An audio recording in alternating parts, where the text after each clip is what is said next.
اور ہم سب حاجی صاحب کو یوں میدان چھوڑتے ہوئے جاتے دیکھنے لگے۔ جن صاحب کا وہ گھر تھا وہ آدمی بائک پر بیٹھے اور کہنے لگے کہ میرے گھر مہمان آتے ہوں گے، مجھے اب چلنا چاہیے۔ ایک ایک کر کے وہاں سے سارے آدمی جا رہے تھے، میں بھی اپنے گھر آ گیا۔ ابھی میں نے گھر میں قدم ہی رکھا تھا کہ پولیس کی گاڑی ہمارے محلے میں داخل ہوئی۔ پولیس کی گاڑی کو دیکھ کر وہاں جو چند آدمی کھڑے تھے وہ بھی اپنے اپنے گھروں کی جانب دوڑے۔ میں نے غصے سے سر جھٹکا اور اپنے گھر میں داخل ہو گیا۔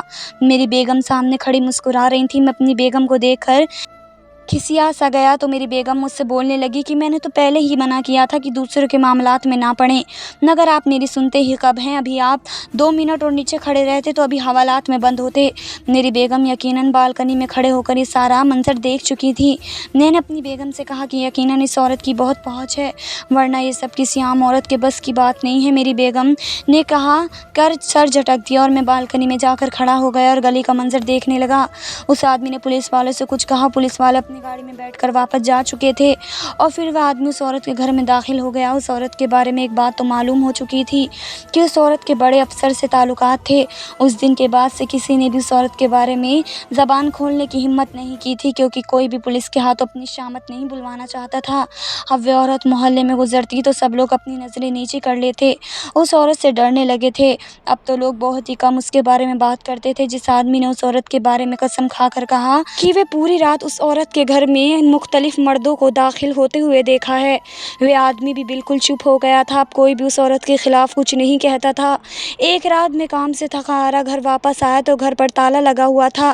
میرے گھر کے تالے کی ایک چابی ہمیشہ سے میرے پاس رہتی تھی۔ میں نے اپنی جیب کو ٹٹولا، آج میرے پاس چابی نہیں تھی۔ میں نے اپنی بیگم کو فون کیا مگر وہ فون بھی نہیں اٹھا رہی تھی۔ پھر میری بیگم نے مجھے فون کر کے بتایا کہ آج وہ اپنی بہن کے ساتھ شاپنگ کرنے جا رہی ہیں۔ مجھے لگا تھا کہ میرے پہنچنے سے پہلے وہ آ جائیں گی، مگر وہ اب تک گھر نہیں پہنچی تھی۔ مجھے اس وقت سخت قسم کی خوف نے آن گھیرا تھا۔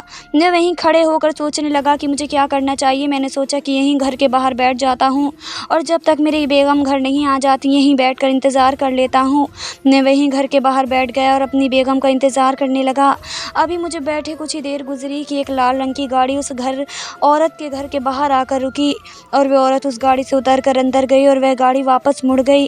میں خاموشی سے اس عورت کو دیکھنے لگا۔ اس عورت نے مجھے خود کی جانب تکتا پایا تو میری طرف آ گئی۔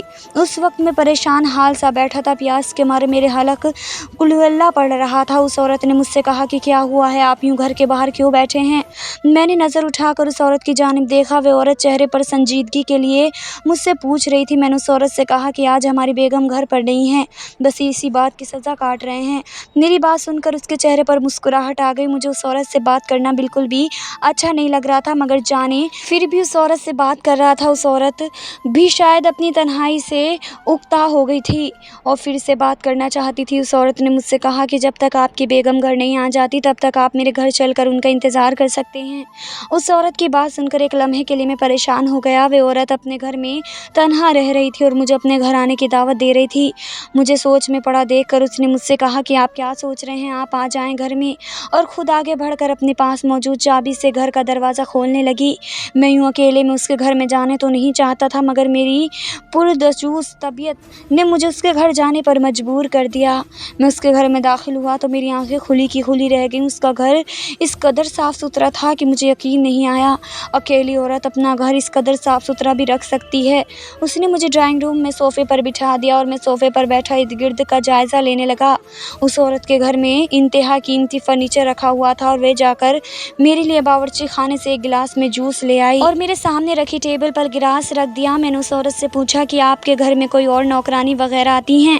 یہ سن کر اس نے حیرت سے میری جانب دیکھا اور کہنے لگی کہ نہیں، میں خود ہی اپنے گھر کا سارا کام کرتی ہوں۔ میں نے اس عورت سے کہا کہ دن میں نوکری کرنا اور رات میں اپنے گھر کے اتنے کام کرنا، آپ تھک نہیں جاتی؟ میری بات سن کر اس عورت کے چہرے پر ایک تلخ سی مسکراہٹ آ گئی اور مجھ سے کہنے لگی کہ جو عورت بیوہ ہو جاتی ہے اسے زندگی اس قدر تھکا پھر یہ چھوٹے موٹے کام کر کے اس عورت کو بالکل بھی تھکان نہیں ہوتی۔ اس کے لہجے میں ایک عجیب سی آستہ تھی۔ میں نے غور سے اس عورت کا چہرہ دیکھا۔ اس عورت کے چہرے پر میک اپ کا نام و نشان نہیں تھا۔ وہ عورت اس قدر خوبصورت تھی کہ اسے واقعی کسی میک اپ کی ضرورت نہیں تھی۔